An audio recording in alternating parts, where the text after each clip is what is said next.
Jean-Marie Miassou is not a historian. He's simply curious about the past and fascinated by the history of Amboise. It's this curiosity led him to discover historical elements that he wishes to share with others.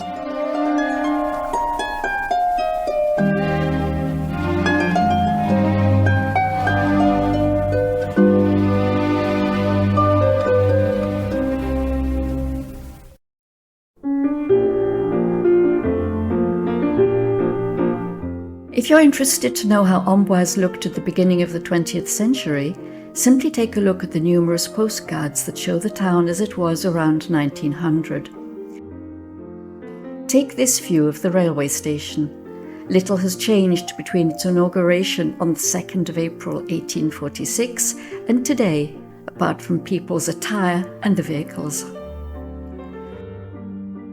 However, the area called Bout des Ponts, still presided over by the Church of Notre Dame, has had to adapt to modern traffic. The Quai Général de Gaulle, which was called the Mall at the time, was where the markets and fairs were held, such as the St. Catherine Fair, as seen here. In the Hôtel Morin Museum, works are still displayed as they were at the beginning of the 20th century.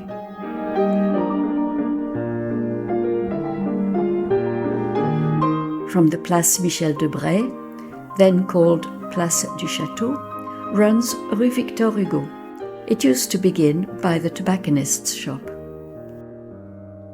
At the intersection of the Rue Nationale, Rue d'Orange and the Rue Jean-Jacques Rousseau, there are still shops, but their activities and the appearance of their windows have evolved considerably. On the Quai du Général de Gaulle, it almost looks as though a parking meter has replaced the column that the citizens of Amboise commissioned in memory of Chaptal, a former owner of the Château de Chanteloup. The parking lot we see here doubles up as a marketplace. The buildings adjacent to it used to be a slaughterhouse.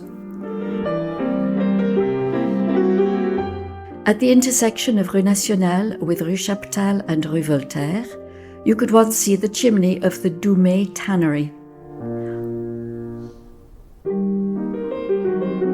On Place Saint-Denis, the view was blocked by a house that has fortunately since disappeared.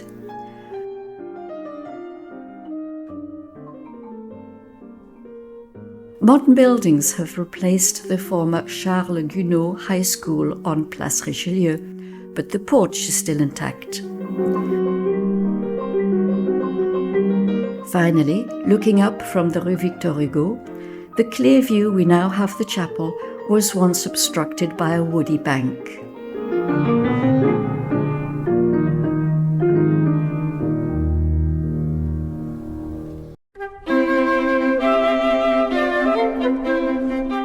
Le Clos Lucé is connected to the Château d'Amboise by a street named Rue Léonard Perrault.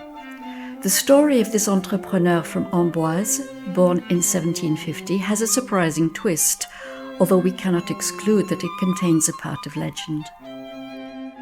While visiting the construction site of the Château de Chanteloup, the Duke and Duchess of Choiseul saw a young mason carrying stones. Amused by the young man, the Duke asked him what could make him happy. He replied that he would like to have a donkey and a cart to work with, upon which the Duke hastened to give him what he had wished for. The young man was named Léonard Perrault. Jeanne d'Orliac, a historian who lived in the 1930s in one of the two pavillons that, along with the pagoda, survived the destruction of the Château de Chanteloup and can be found near the Golden Gate in Amboise, recounts that Léonard Perrault reappeared in the life of the Duchess of Choiseul during the Revolution, when she was living meagerly on Rue Saint-Dominique in Paris. Apparently he visited her one day, and after reminding her of the gift of the donkey cart made years earlier, gave her a purse containing 200 gold coins. It should be said that since receiving his gift from the Duc de Choiseul, Léonard Perrault had become a prominent entrepreneur. He worked for the king in the services of levies and embankments, a body that, under the Ancien Régime, was missioned to build, monitor, maintain and repair the system of dikes that border and protect the Loire, thanks to which he made his fortune. He also built the northern branch of the bridge that spans the Loire at Amboise to replace the one swept away by floods during the Revolution. The Choiseul's tomb in the Ursuline cemetery was demolished in 1793 in order to recover the lead.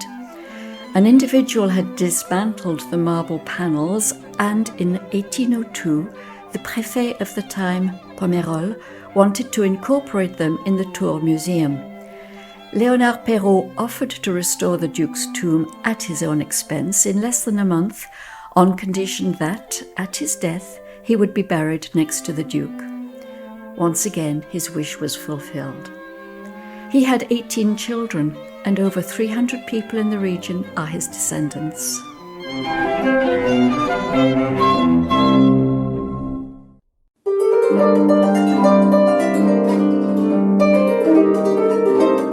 On old representations of Amboise, such as this engraving by Nicolas Tessin dating from 1630, boats are often present.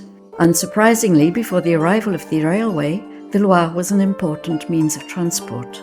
For example, when Saint François de Paul arrived from Italy in 1483 at the request of Louis XI, he sailed up the Loire from Roanne before being welcomed in Amboise by the future Charles VIII. However, people navigated the Loire mainly for trade. It was used to transport local wines to Paris, stones and slates for building castles, and sea salt. Amboise had several ports, the most remarkable of which was at the mouth of the river Amas. It was also one of the most remarkable ports on the Loire. It was located approximately where the Guinguette is set up in summer. But of course the configuration of the area had nothing to do with what we know today. At the time, the Amas was uncovered and flowed into the Loire at this point. River navigation was an important sector of the local economy. Amboise was crossed by as many as 150 boats, which belonged to some 40 sailors and were used for transporting goods. River navigation also provided work for rope makers, carpenters, barrel makers, and innkeepers. Traces of the presence of boats can still be found on the embankments. The boats encountered various difficulties, and one of them was that the wind did not always allow them to sail upriver, and passing under bridges required complicated and sometimes dangerous maneuvers, since the mast had to be lowered. The arrival of the railway in 1846 dealt a blow to river activity, which began to decline from 1850 and disappeared by the end of the 19th century.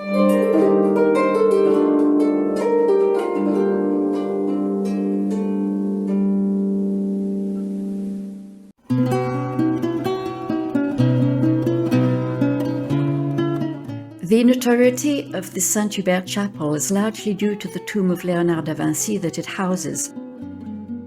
This should not eclipse the fact that it possesses a masterpiece of flamboyant, late Gothic style, its lintel. It was sculpted at the end of the 15th century by 3 Flemish artists whose Frenchified names have survived: Pierre Minard, Cassin d'Utrecht, and Cornille de Neuf. For nearly 300 years, the lintel remained inside the castle, but at the beginning of the 19th century, on the initiative of Senator Roger Ducos, the building which protected it was destroyed and the lintel was left exposed.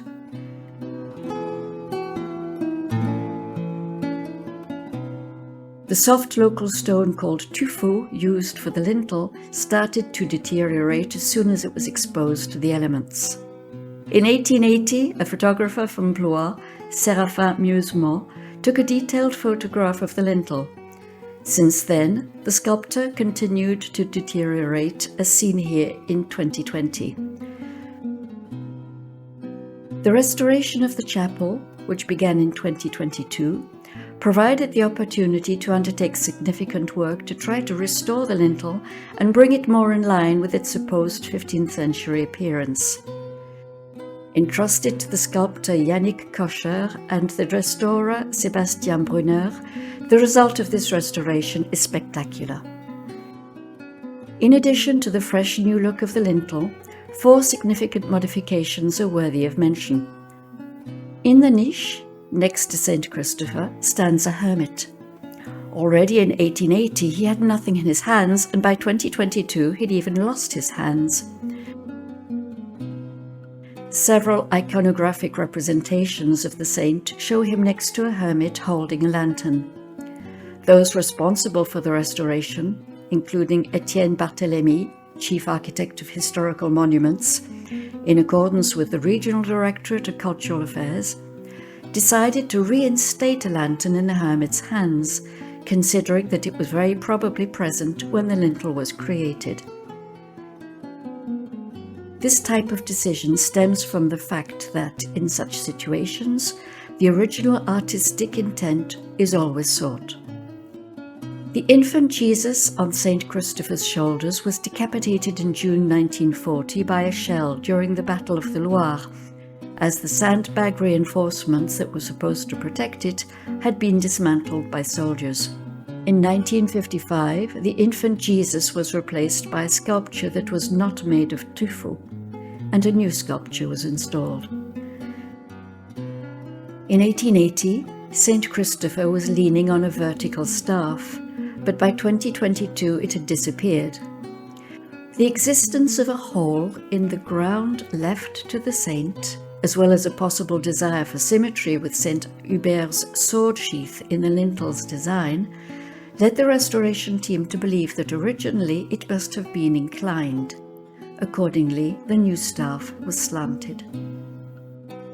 It was also thought that the crown held by the angel above Saint Hubert in 1880, of which half remained in 2022, was originally a stole. This hypothesis is based on traces of a stole found on the lintel, and because, once again, several iconographic representations of the saint show an angel with a stole. Hence, a stole has now replaced the crown.